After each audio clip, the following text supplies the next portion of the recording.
There's a company out there that they release some of the shittiest movies known to man. And I love them. I actually go out of my way and watch their movies. I've been following them since 2005. This company's called The Asylum.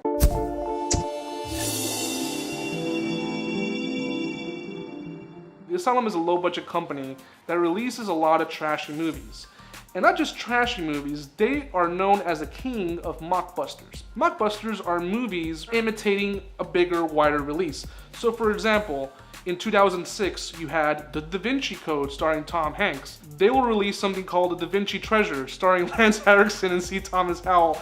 They get like really broken stars to star in their shitty movies. Or you'll have Snakes on a Plane with Samuel L. Jackson, and then you have Snakes on a Train with a bunch of people who probably started a bunch of pornos. I first came across an Asylum movie back in 2005, 2006, somewhere around that era. When I would leave school, I used to walk home, and I would pass by blockbusters, and I would always come across movies that had obvious titles similar to an original release, and without even knowing, I knew what they were doing. The first title that I ever came across was The Da Vinci Treasure, and then I came across Transmorphers, and a whole bunch of movies, and I kept renting them, and some of them I purchased. And now, with the advent of streaming, you can watch all these movies on Netflix and on Amazon Prime. They have a partnership with Amazon and also with this other company called Cinedigm to release their movies on streaming and on physical media. The funny thing about The Asylum is they've never lost money. They've always made returns on all their films because they're done for so cheap. From 2005 all the way up to now, their production value has slowly gotten better. Their camera equipment is better, the acting is still shit, and the CGI is still pretty bad, but it's gotten a little bit better. This is the top 5 of The Asylum. Get ready for a really, really shitty list, because none of these movies are worth watching. I watch them because I'm a masochist, and I like watching trashy movies, and I like laughing at really bad CGI and terrible acting. So if that's your thing, if you're like me, then you're gonna enjoy this. Number 5, Mark Dustin, I believe is his name, who wrote Saw 4, Saw 5, decided to write and direct a movie called 11-11-11. For whatever reason, The Asylum wanted to rip off that movie. They thought it was going to be a big hit because it's the writers of Saw. And I guess it would make sense back in 2007 when Saw was releasing a movie every fucking year. Their clever ass idea was, instead of doing 11-11, was 11/11/11. And the plot has nothing to do with the other one.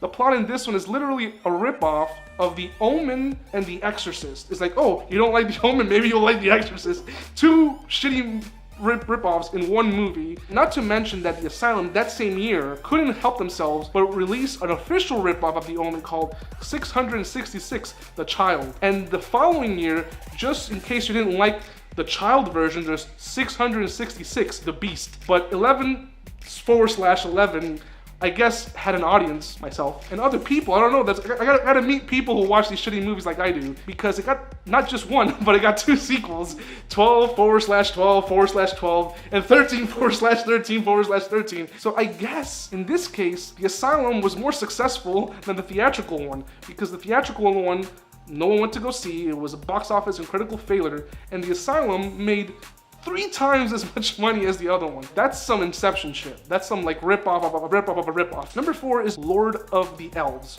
also known as Clash of Empires, also known as Age of the Hobbits. When The Hobbit came out, Warner Brothers sued The Asylum for releasing a movie with the word Hobbit in it, because it's copywritten.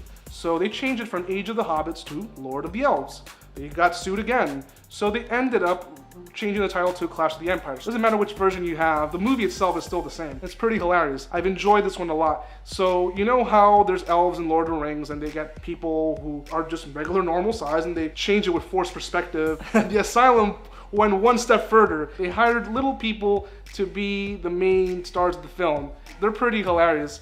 Because I think the problem was the director. He did not know what he was doing, because you can tell that they weren't given proper direction in terms of their reactions. But it's basically a rescue film, takes place like a long time ago. So it's not even a rip-off of The Hobbit, because The Hobbit's a completely different storyline. It takes place in the fantasy world, and this one takes place in the prehistoric world. I actually had a good time watching it. It's not good, but I wasn't bored. So in that context, it was actually pretty decent for that sake that it entertained me. Maybe it won't entertain you, but If you like really bad, funny, poor direction, and really shitty CGI, you're gonna have a good time with Lord of the Elves, also known as Clash of the Empires, also known as Age of the Hobbits. Number 3 is a movie with Michael J. White. I love Michael J. White.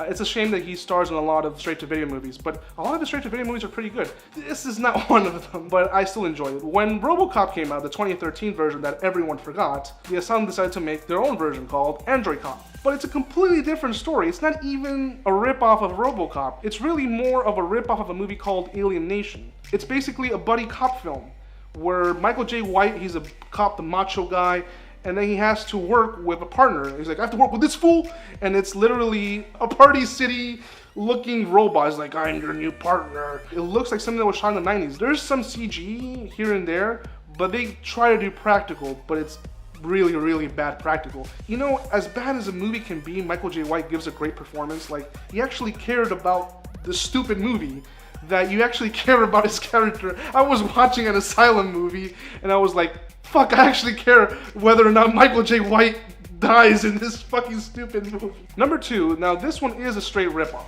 This one, I guess the Asylum, they lost their brain cells in the creative department, so they just said, let's not only rip off the title, but let's rip off the actual plot. So in 2007, you had I Am Legend with Will Smith, and the one that was released by the Asylum was called I Am Omega with Mark Dacascos. This is a rare case.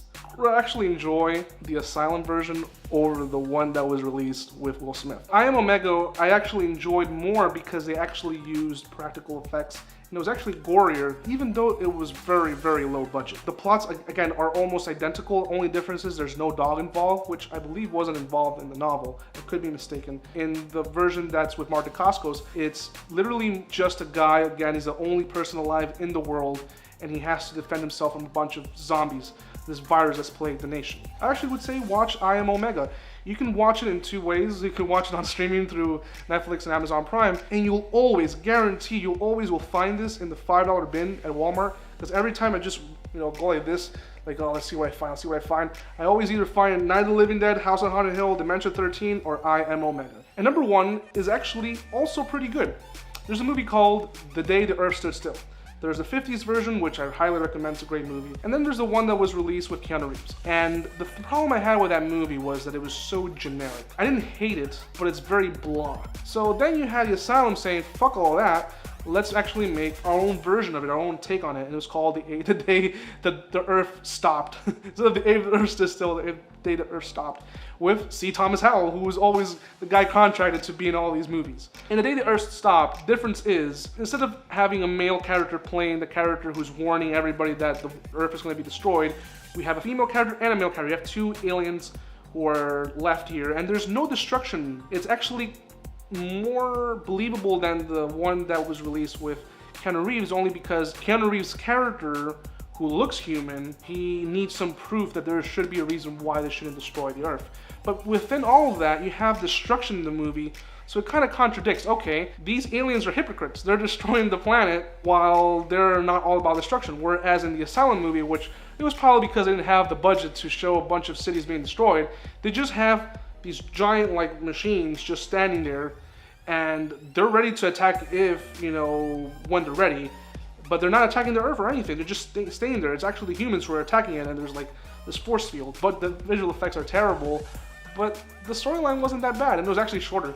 I remember the one from Keanu Reeves was super long, and this one was like 1 hour and 20 minutes. So it told the story shorter and got it done. All these movies are terrible. Don't, go out and say, hey, best guy said I should watch these movies because they're, they're great. They're awful. They're all terrible.